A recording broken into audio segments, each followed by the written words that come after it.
Hello friends, good morning எல்லாருக்கும். இன்றைக்கி morning first நல்ல தண்ணியில் ஒரு வாட்டி நல்லா வாஷ் பண்ணிக்கலாம்.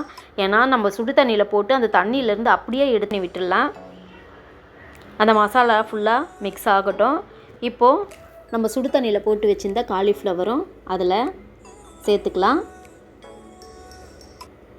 எல்லா ஃப்ளவரும் நான் சேர்த்துக்கிட்டேன். ஒரே ஒரு பூ தான் நான் வாங்கினேன், அதுவே போதுமானது. நான் உருளைக்கிழங்கும் சேர்த்ததுனால பிள்ளைங்க நல்லா சாப்பிடுவாங்க.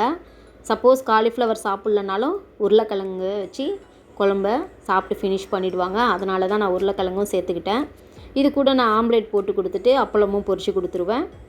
இப்போ இந்த டிஷ்ஷுக்கு தேவையான அளவுக்கு மிளகாய் பொடி சேர்த்துக்கலாம்.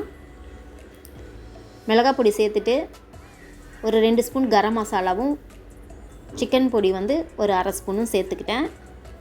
உங்களுக்கு ஆப்ஷனல் தான், வேணும்னா நீங்கள் சேர்த்துக்கலாம். பட் சேர்த்திங்கன்னா இந்த குழம்பு குருமா ரொம்ப டேஸ்ட்டாக நல்லாயிருக்கும். இப்போ நல்லா அதை மிக்ஸ் பண்ணி விட்டுடலாம்.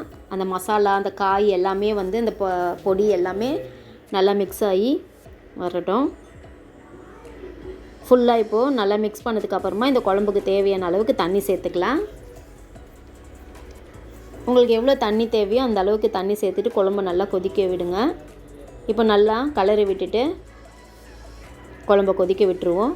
இப்போ குழம்பு கொதிக்கட்டும். அதுக்குள்ளே நம்ம இந்த தேங்காயும் சோம்பையும் அரைச்சி எடுத்துகிட்டு வந்துடலாம். நல்லா பாருங்கள், நல்லா அரைச்சி எடுத்துகிட்டு வந்துட்டோம். இப்போ இதை சேர்த்துக்கலாம். அப்படியே அந்த குழம்புல சேர்த்துட்டு ஒரு 2 நிமிஷம் நல்லா கொதிக்க விட்டுடலாம். நல்லா அந்த எண்ணெய்லாம் திரிஞ்சு வரட்டும். அது வரைக்கும் நம்ம நல்லா கொதிக்க விட்டு